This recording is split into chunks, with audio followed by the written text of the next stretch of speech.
Unang-una sa lahat, Kabombo, maraming salamat po sa pagkakataon at binabati ko po yung Bombo Radio Dagupan sa kanilang #1 bilang international Facebook Live, lalo na dito sa Hong Kong ay nangunguna po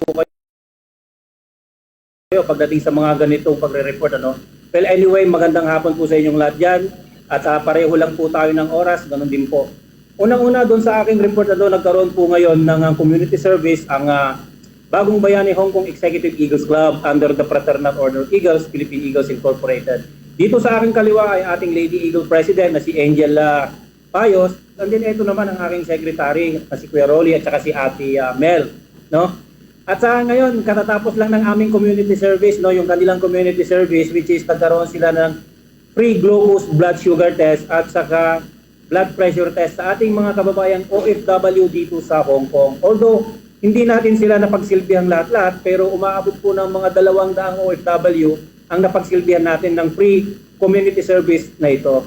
Tinatawag naming overseas dahil, yun nga Kabombo, kahit nasa ibang bansa kami, ay nagagawa pa rin namin tumulong sa aming kapwa OFW dito sa Hong Kong. Sa ngayon, nandito kami sa Bayanihan Village kung saan ginagawa yung mga iba't ibang organization ng mga Pilipino dito. So marami tayong napagsisilbihan dito. Yes sir, syempre nakikita rin po natin dyan, no? Ang dami po, talagang napaka-active po nitong organization sir, no? Yes. Ito kasing the Fraternal Order of Eagles, Philippine Eagles Incorporated. May mission po ito na humanitarian service.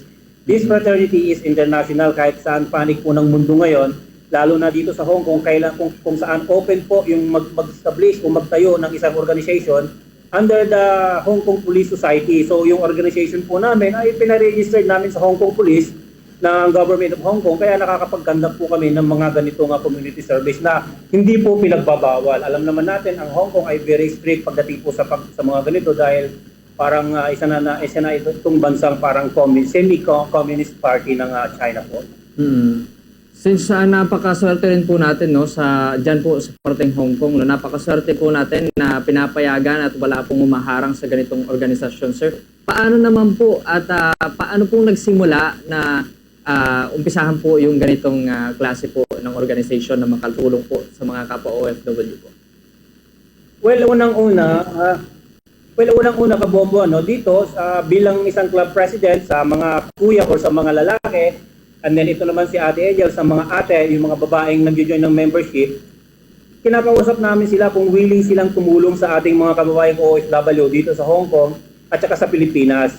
Kasi po once na naging member ka dito, magkakaroon ka ng membership fee and then magkakaroon ka po ng monthly dues. At yung monthly dues na yon ang itinutulong namin sa mga community para makapagbigay ng serbisyo. Just like sa Pilipinas, kapag umuwi yung isang member namin, binibigyan namin siya ng pondo o ng pera galing sa aming monthly dues, sa aming pondo, para ikandak niya yung aming mission doon, which is community service or humanitarian service like medical mission, feeding program.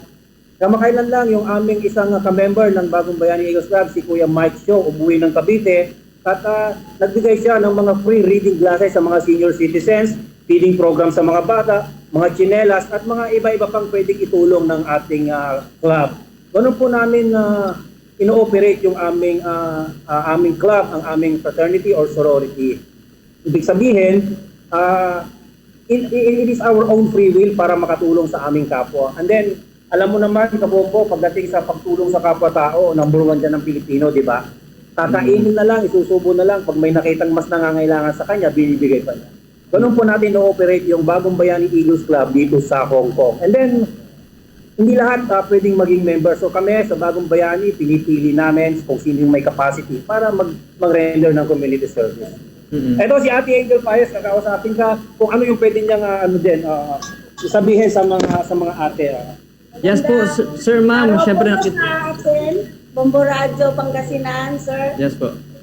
Yes ma'am. Kami po ay nagpapasalamat sa pagkakataong ito, lalo na sa aming alalayang kuya, si Pres Marlon, sa aming samahang Lady Eagles Club. Masaya po kami na nabibigyan kami ng pagkakataon na makapagserbisyo sa aming mga kababayan na OFW dito sa Hong Kong.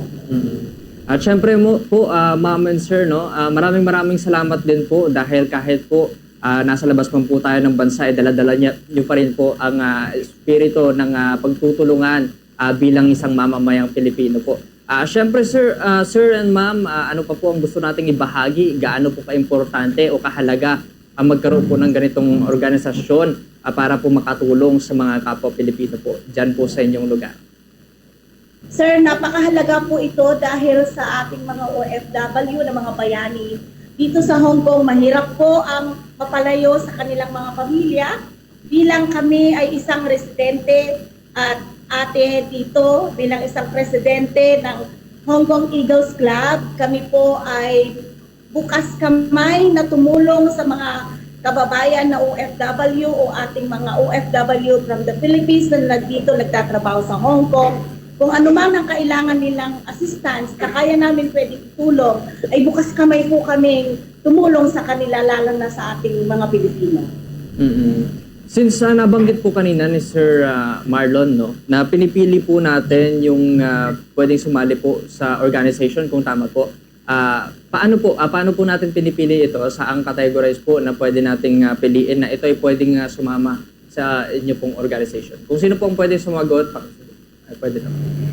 Bago po kasi mag-join sa isang club ng the Fraternal Order of Eagles, Philippine Eagles Incorporated, kailangan po siyang dumaan ng 5 eyes process.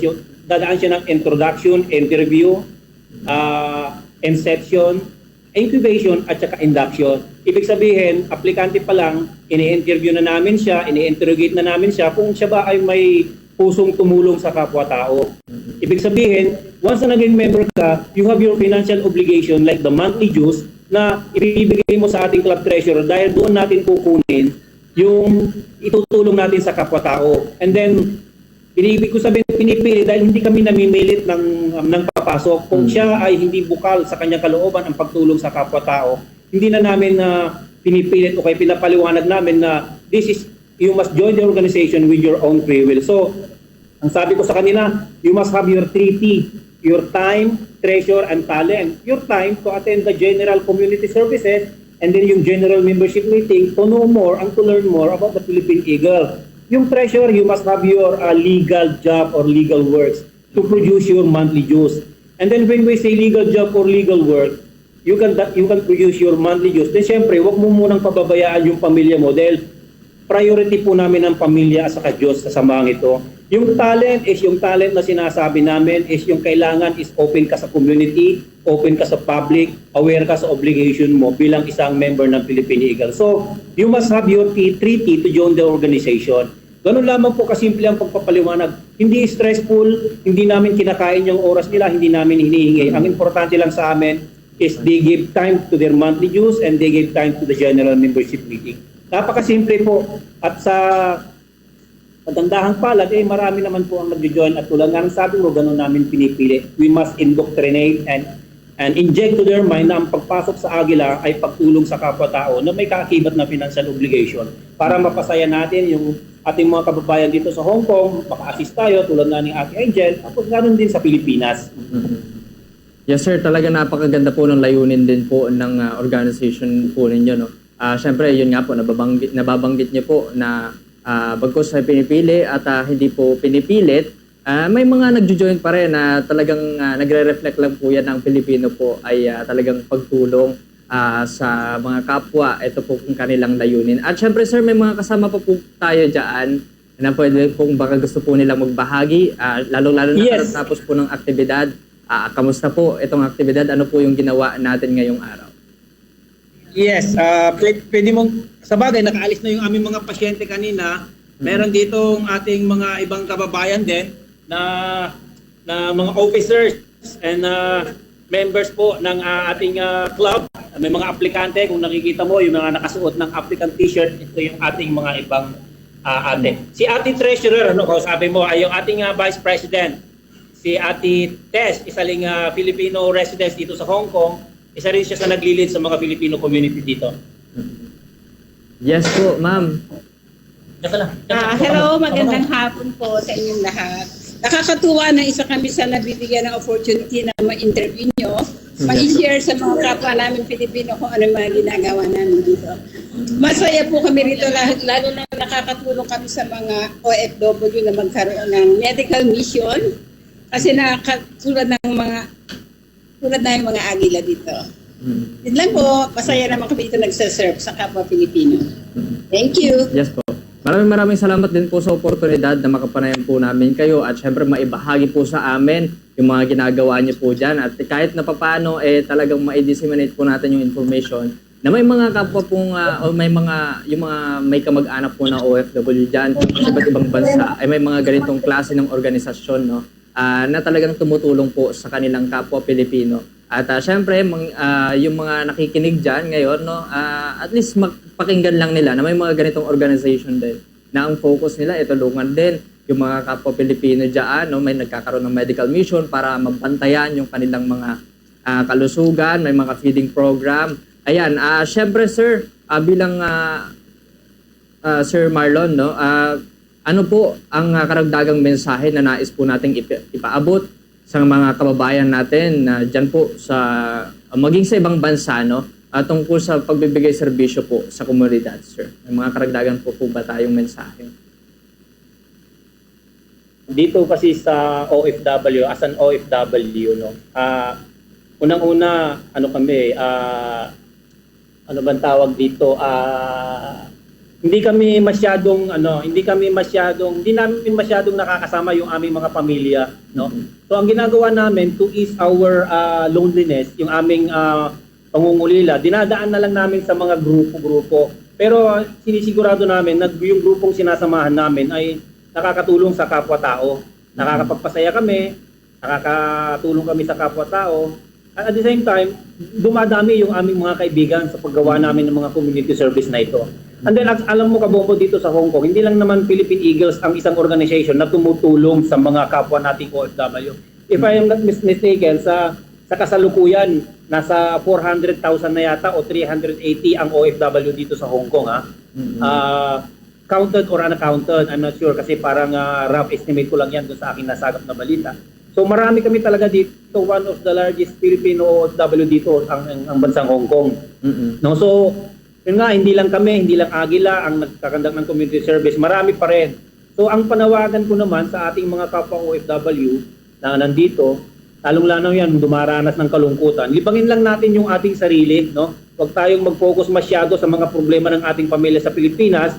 At the same time, gawin lang natin yung tama, no? Yung ipadala natin kung ano yung tama, suportahan natin kung ano yung tama, para hindi tayo ma-stress. Kasi karamihan dito, marami rin kasing nai-stress na OFW eh. So, para hindi kayo ma-stress, mga kapwa ko OFW dito sa Hong Kong, hanapin nyo kami. Hanapin nyo yung bagong Bayani Eagles Club, mag-join kayo sa amin, nakakatulong tayo sa kapwa-tao, nakakatulong tayo sa kapwa OFW natin dito. At pag umuwi sila, kung saan sila uuwi na barangay nila, pwede silang mag-conduct din ng community service doon, ililid nila, bibigyan namin sila ng pondo galing sa aming funds dito sa club.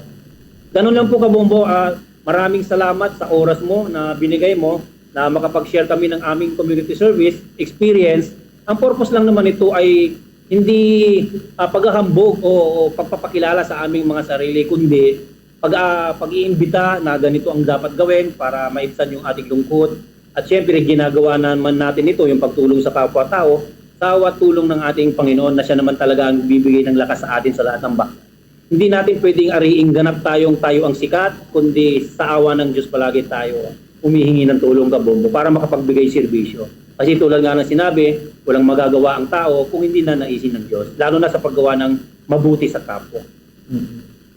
Yes, Sir Marlon, maraming salamat po at sa lahat po ng bumubuo ng inyong organisasyon sa inyo pong oras para ibahagi po sa amin lahat ng kwento at nagaganap po dyan po sa Hong Kong.